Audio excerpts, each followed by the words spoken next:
और कांग्रेस दफ्तर में प्रेस कॉन्फ्रेंस शुरू हो चुकी है। खड़गे जी के सामने माइक रखा जा रहा है। सोनिया गांधी मौजूद है, खड़गे जी मौजूद हैं, साथ में राहुल गांधी भी मौजूद हैं। प्रियंका गांधी के साथ वो आए थे और शुरू हो चुकी है प्रेस कॉन्फ्रेंस। सुनते हैं।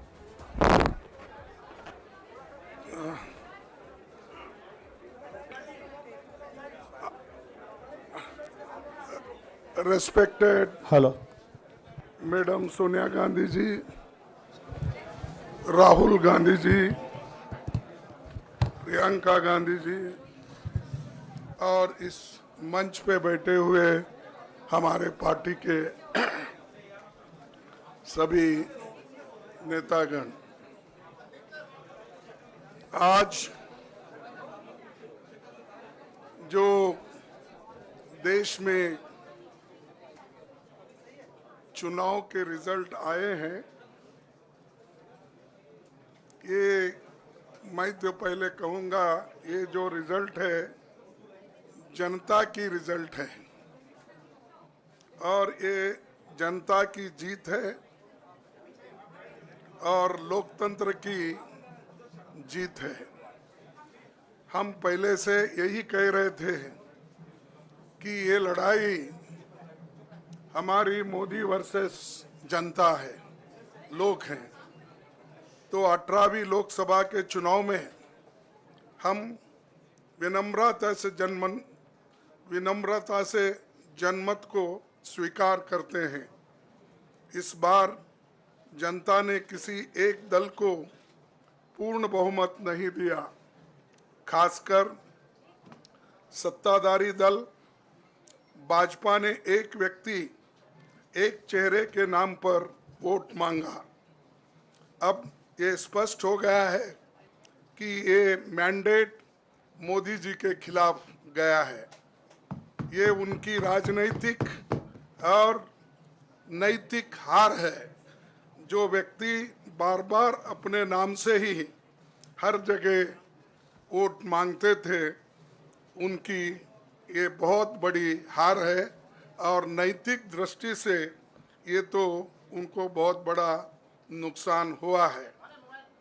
आप जानते हैं कि कांग्रेस पार्टी और हमारे इंडिया गठबंधन से बहुत प्रतिकूल माहौल में चुनाव लड़ा। सरकारी मशीनरी ने कदम कदम पर अवरोध डाला। बैंक खाते सीज करने से लेकर तमाम नेताओं के खिलाफ अभियान चलाया।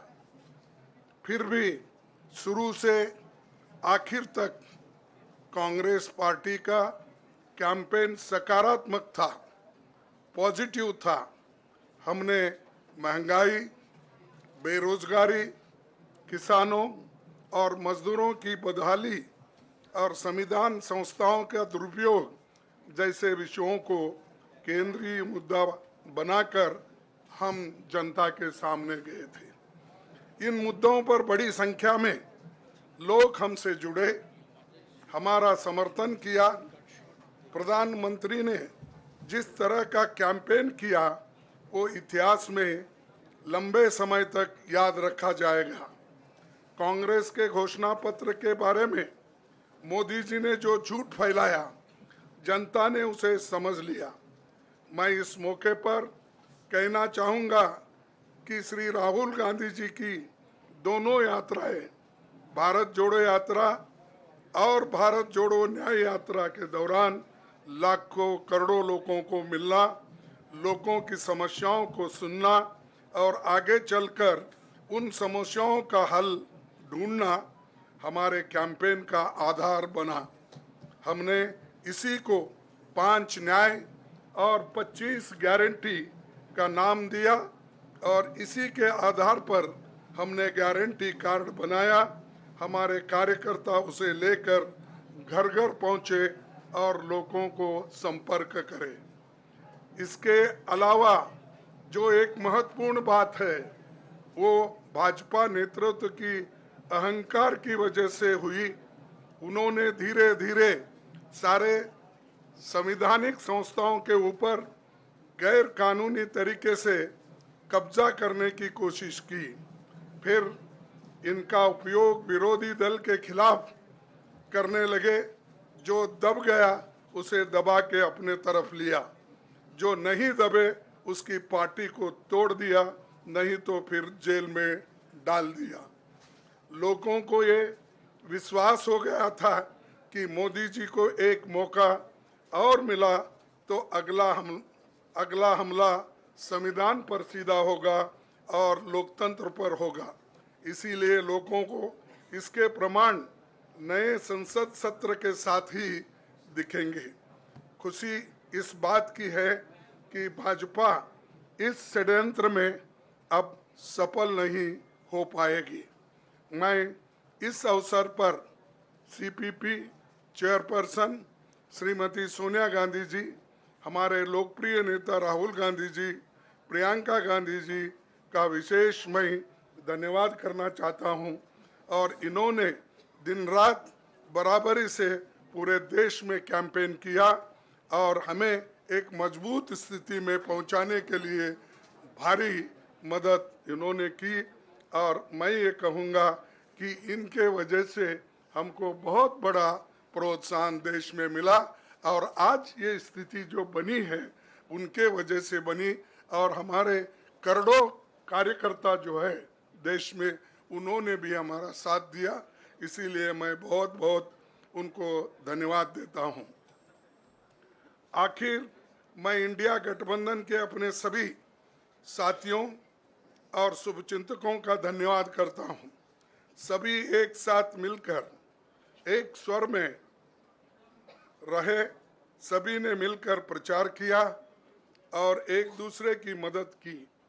हमारे हजारों लाखों कार्यकर्ताओं ने अच्छे तालमेल के साथ काम किया। आप सभी का धन्यवाद। अभी हमारी लड़ाई अंजाम तक नहीं पहुंची है।